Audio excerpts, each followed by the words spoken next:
Welcome to my beginner's guide to kingdoms. In this game there are clans.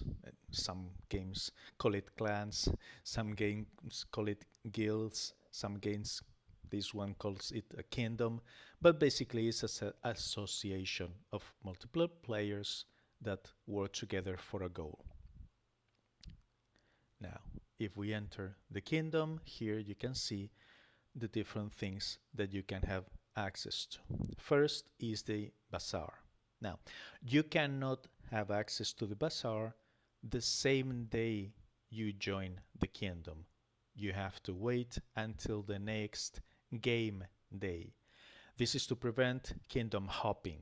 So you enter one kingdom, buy everything in the bazaar, leave, then join another one, buy everything in the new bazaar, leave, and so on and so forth. So when you join a kingdom, you can, or when you leave one previous one, you have to wait for one game day before you can make purchases in the bazaar.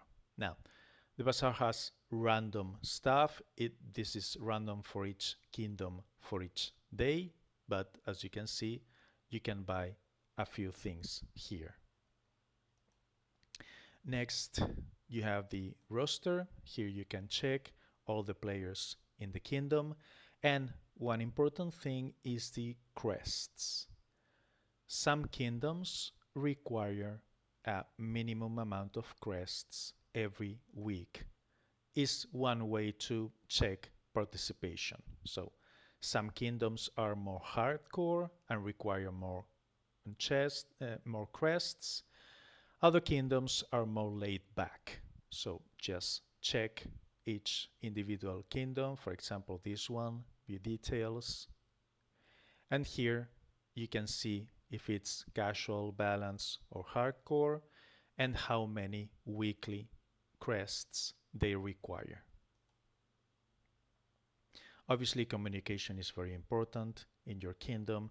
So if you are going to take a vacation or something like that, just communicate with the rest of the kingdom players to let them know. This game has one global chat, one kingdom chat, and then one party chat. So in the kingdom chat, you can talk about those things. Also, many kingdoms have a Discord, like this one that I'm playing in. So next is the treasury. The treasury is only accessible for the kingdom leader and a few other high level, high ranked players.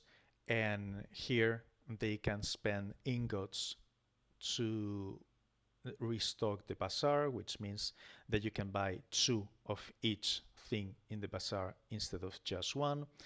And also to gift gems for everyone in the kingdom. Now, in the bazaar, one important thing to note is that there is, no, not this, the info, yeah. There are different tiers.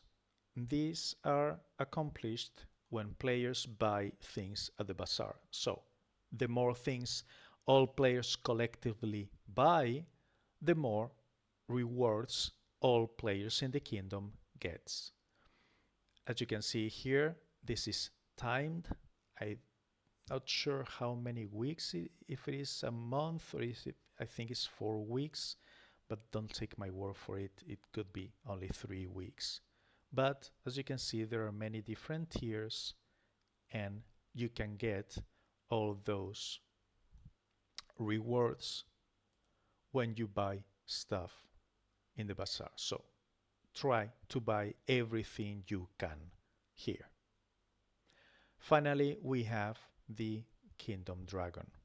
Now, there are different levels depending on how strong your kingdom is. This is the highest level, tier 20.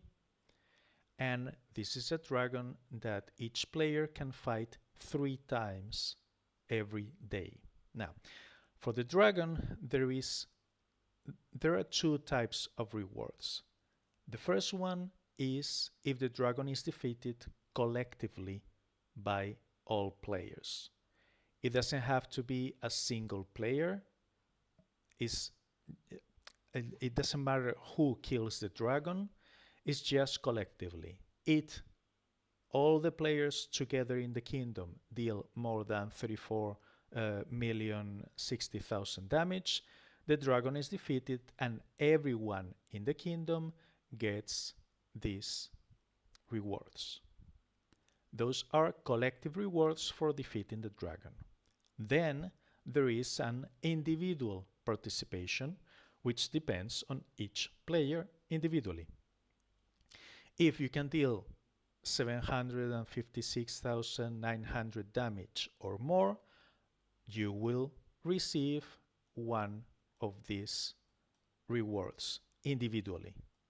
As you can see, here there are the percentages to get each one of them.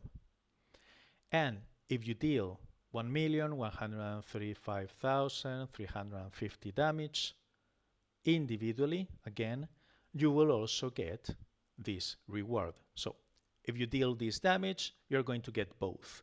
If you only deal this much damage, you will only, but less than this one, you will only get the silver rewards. And if you deal less damage than this, you won't get any individual rewards, but you will still get the collective reward if collectively all the players deal this damage.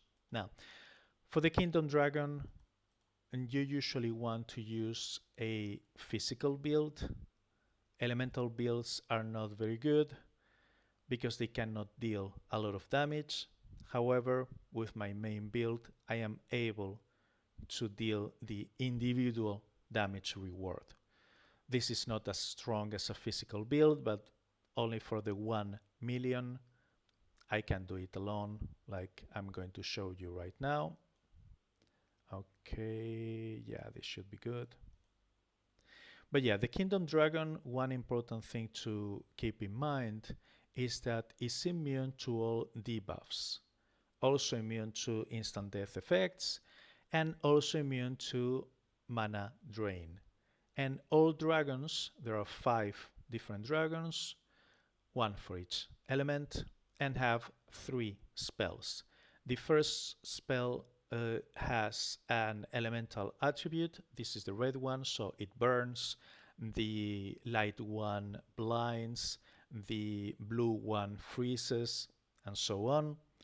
Then there is a second ability that transforms skulls into its own color gems. And the third ability is an insta-kill. If the dragon fills out the third spell and uses the spell, you're done. And that attempt is over. So I'm gonna kill it. As I said, I'm strong enough to deal the 1 million damage, but I'm definitely not strong enough for the whole dragon killing. But now I've done my individual participation and I qualify for the gold rewards for today. As you can see, they're complete. So after the dragon timer expires, I will get the collective rewards because the dragon was defeated, and then I will also get the individual rewards because I did my own part of the damage. Now, one confusing thing for new players is that this bar doesn't go down. When the new dragon appears, instead of showing how many hit points left he has, it shows how much damage have you done to it. So when the new dragon appears, here you will see 0.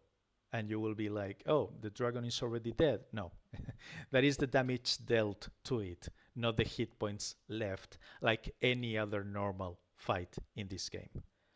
Finally, I don't know if you noticed, but when I defeated the dragon, I earned 5 kingdom crests. I mentioned crests before, is these little things, and I'm right here. So I have collected 8,843 crests this week. This resets every week. And as I said, different kingdoms have different minimum requirements for how many crests you need. Most fights in this game give you 5 crests. For example, let's do one adventure fight. Yeah, this one.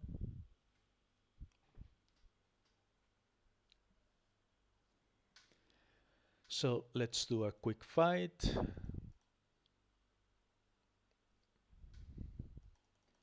And he's done.